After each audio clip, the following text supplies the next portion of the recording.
Hai teman-teman, perkenalkan nama saya Fazli Ali Putra, mahasiswa di kampus Politeknik LPP Yogyakarta.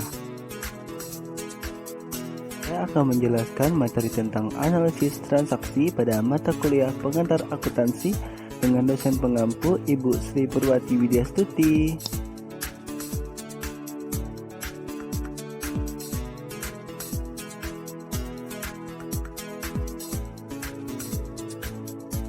Akun-akun besar pada analisis transaksi terdiri dari 1.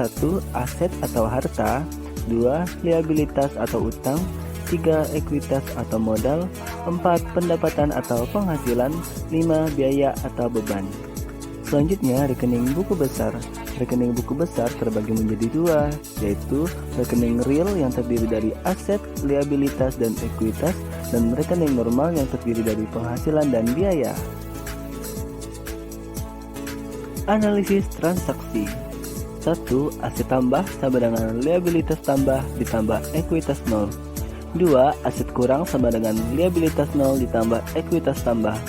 3. Aset tambah ditambah aset kurang sama dengan liabilitas 0 ditambah ekuitas 0.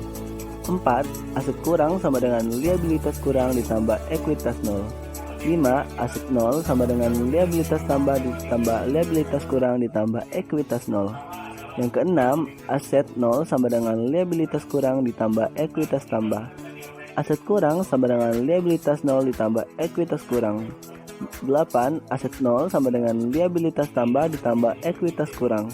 Yang terakhir, ke-9, aset 0 sama dengan liabilitas 0 ditambah ekuitas tambah ditambah ekuitas kurang. Analisis transaksi. Jenis rekening, aset bertambah di sisi debit, berkurang di sisi kredit, dan bersaldo di sisi debit. Sedangkan liabilitas bertambah di sisi kredit, berkurang di sisi debit, dan saldo di sisi kredit.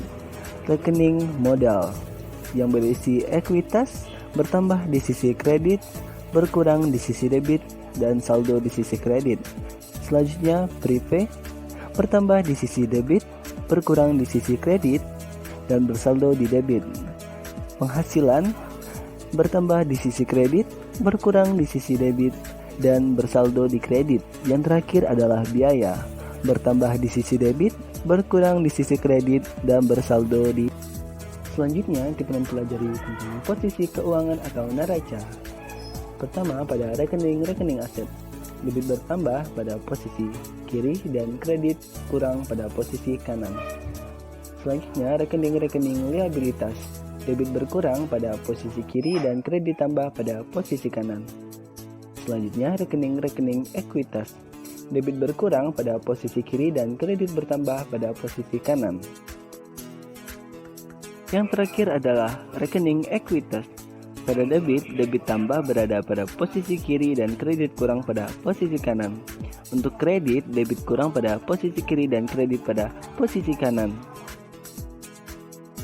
Fazli akan memberikan contoh praktek nih. Transaksi pertama, setoran modal.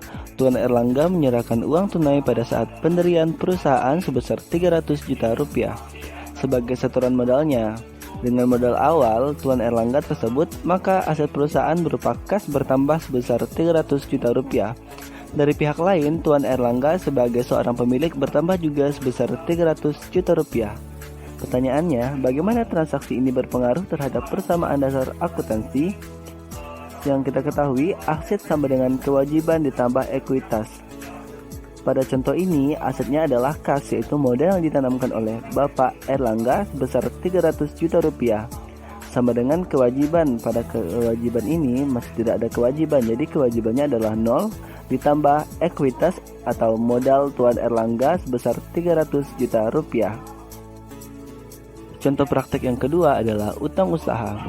Bapak Erlangga merasa bahwa uang tunai yang disetorkan sebagai investasi perusahaan tidak cukup, sehingga dia mengajukan pinjaman ke Bank BCA.